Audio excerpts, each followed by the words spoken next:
អាចចាត់ទុកបានថាជាថ្ងៃមួយដែលអ្នកព័ត៌មាននិងអ្នកគាំទ្រទាំងប្រទេសទន្ទឹងរង់ចាំជាយូរមកហើយជាមួយការបើកចិត្តលើកដំបូងរបស់តួឯកស្រីល្បីឈ្មោះកញ្ញានីឆាតាក់ទងជាមួយនឹងរឿងហេតុដែលបានកើតឡើងលើនាងត្រូវបានសង្សាររបស់នាងលោកតូណូក្បត់ចិត្តកញ្ញានីឆាបានចូលរួមក្នុងកម្មវិធីផ្សាយផ្ទាល់មួយនៅពេលដែលអ្នកសារព័ត៌មានព្យាយាមធ្វើបទសម្ភាសន៍សួរព័ត៌មានតាក់ទងជាមួយនឹងទំនាក់ទំនងរបស់នាងជាមួយលោកតូណូបន្ទាប់ពីកើតហេតុនោះតើទៅជាយ៉ាងណាដែរ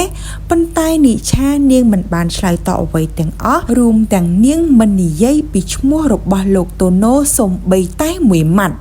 ដោយនាងគ្រាន់តែឆ្លើយតបយ៉ាងខ្លីថាពេលនេះនាងសុខសប្បាយមិនមានអ្វីជាបញ្ហាទៀតឡើយចំពោះ comment ផ្សេងៗដែលនាងបានឃើញខ្លះពេលខ្លះក៏មិនបានឃើញរយៈពេលមកនេះគឺនាងរវល់ជាមួយនឹងការងារខ្លាំងណាស់ដូច្នេះហើយនាងមិនសូវមានពេលមកអង្គុយឆែកឬតាមដានព័ត៌មានទាំងអស់នោះប៉ុន្មានឡើយឬអាចនិយាយបានថាខ្ញុំជាមនុស្សទទួលបានថាមពលការងារល្អៗជាមួយនឹងអ្វីគ្រប់យ៉ាងដែលខ្ញុំមានទៅហើយមួយវិញទៀតខ្ញុំតែងតែធ្វើឲ្យខ្លួនឯងរឹងមាំ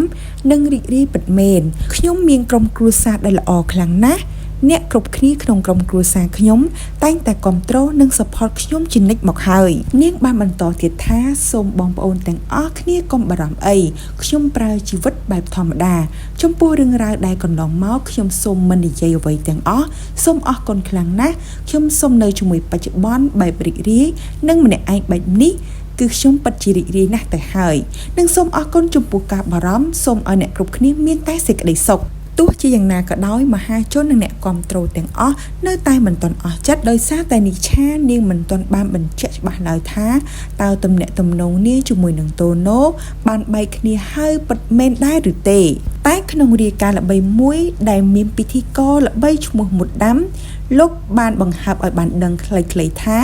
បានទូរស័ព្ទតាក់ទងជាមួយនឹងជំនួយការផ្ទាល់ខ្លួនរបស់នីឆារួចរាល់ហើយទទួលបានពាក្យតបមកវិញដូចគ្នាផងដែរថាកញ្ញានីឆាជាមួយនឹងលោកតូណូគឺបានបែកគ្នារួចរាល់ហើយនៅពេលនេះ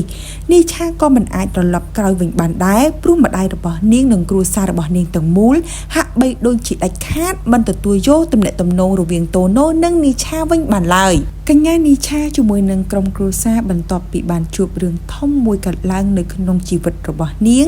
គឺនាងបានធ្វើដំណើរកម្សាន្តលំហែកាយទៅសមុទ្របែបលក្ខណៈគ្រួសារហើយនាងបានបង្ហាញតែរូបភាពសប្បាយៗដោយដែលនាងបានលើកឡើងក្នុងបទសម្ភាសន៍ថានាងនឹងរីករាយជាមួយគ្រួសាររបស់នាងរីករាយជាមួយនឹងការងារពិសេសនាងបានសប្បាយរីករាយជាមួយនឹងការញ៉ាំរបស់ឆ្ងាញ់និងអ្វីដែលនាងចង់ធ្វើហើយនាងតែងតែគិតថាខ្លួននាងគឺមានអ្វីគ្រប់យ៉ាងគ្រប់គ្រាន់ហើយនិងអ្វីដែលសំខាន់គឺមានក្រុមគ្រួសាររបស់នាងដែលតែងតែនៅជិតនាងនៅក្បែរនាងចាំ support នាងគ្រប់ពេលវេលា